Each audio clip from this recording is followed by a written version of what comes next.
ঝিনাইদহে এবার সরিষার ভালো চাষ হওয়ায় মুনাফা অর্জনের আশায় কৃষকরা। শুধু তাই নয়, ৯ জেলার জিথর গ্রামের বিস্তীর্ণ ২৭০ হেক্টর জমিতে আবাদ করা হয়েছে সরিষা। আর তা দেখতে দূর দূরান্ত থেকে আসছেন দর্শনার্থীরা। বলছেন, মানসিক প্রশান্তির জন্য এমন সৌন্দর্যমণ্ডিত পরিবেশে মুগ্ধ তারা। ঝিনাইদহ থেকে ওয়ালিয়া রহমানের পাঠানো রিপোর্ট জানাচ্ছেন নাইবুর রহমান। বিস্তীর্ণ মাঠ, যতদূর চোখ যায় সবই হলুদের সমারোহ। মৃদু বাতাসে দোল খাচ্ছে কাঁচা সোনা রঙের সরিষা ফুল, আর সেসব ফুলের পাপড়ি ঘিরে মধু সংগ্রহে মেতেছে মৌমাছির দল। ঝিনাইদহ জেলা সদরের জিথর গ্রামের বিস্তীর্ণ সরিষা ক্ষেতের এই দৃশ্য আকৃষ্ট করছে দর্শনার্থীদের। প্রকৃতির এই অপার সৌন্দর্য দেখতে প্রতিনিয়ত দূর দূরান্ত থেকে ছুটে আসছেন বহু মানুষ।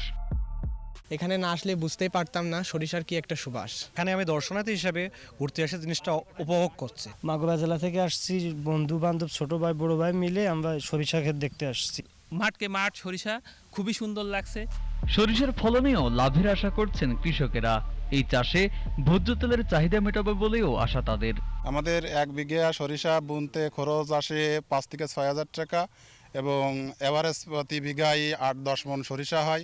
সেক্ষেত্রে আমাদের প্রতি বিঘায় 10 থেকে 15 হাজার টাকার ভিতরে লাভে থাকে। এমন ধান কাটার পরে জমি পুড়িয়ে থাকে বলে আমরা শস্য বুনি। শস্য খুব লাভবান জিনিস। আমাদের মনে করেন গতবার শস্য খুব ভালো শস্য হয়েছে, 10 মণ 12 মণ করে ফলন হয়েছে। 10 থেকে 12 মণ সরিষা আগাম হিসেবে আমরা পাই।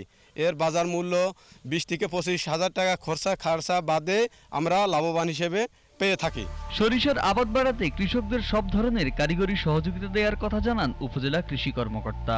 আমাদের ঝিনাইদহের দিকে যদি আমরা তাকাই, প্রতিনিয়ত এখানে সরিষার আবাদটা বৃদ্ধি পাচ্ছে। এক্ষেত্রে আমরা কৃষকদেরকে এই সরিষার আবাদ বাড়ানোর জন্য আমরা প্রতিনিয়ত তাদেরকে বিভিন্ন পরামর্শ এবং প্রণোদনা সহযোগিতা বিনামূল্যে সার্ভিস দিয়ে থাকছি।